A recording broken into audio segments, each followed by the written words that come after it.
आज घरी बनतोय लच्छा पराठा. कसा बनतो ते बघायचं का? तिथे आम्ही पीठ असं मस्त मळून घेतले आणि असे गोळे करून घेतले लच्छा पराठासाठी. फर्स्ट टाइम केला. त्यानंतर हे अशी चपाती करून घेतली थोडी हलक्या हाताने. आणि हे बघा हा असा बनतो एकदम मस्त हॉटेलसारखाच झालाय बघा. फायनल रिझल्ट त्याचा असा आहे. जाळीदार मस्त बनलाय. आता हा तुम्ही कशाबरोबर खाऊ शकता. आम्ही आज बनवले बटर पनीर, त्याच्याबरोबर हे खाणार आहे. आज आम्ही मस्त की बेत केला आहे लच्छा पराठा आणि बटर पनीर. चला बघूया. आता मी जरा बनवते, चपात्या करून देते त्यांना, ते शेकवतात, त्यानंतर मी खाणार आहे. सब जाळीदार झालं.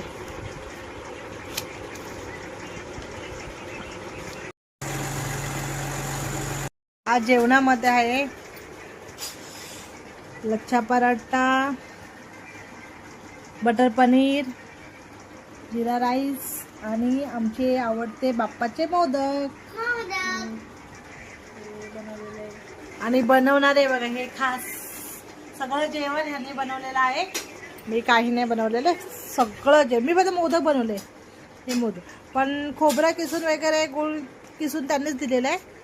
मी काही नाही, मी फक्त मोदक बनवले, ते पण मोदक हे झालेत. आणि बाकीचं लच्छा पराठा, बटर पनीर आणि जिरा राईस वगैरे त्यांनीच बनवलं.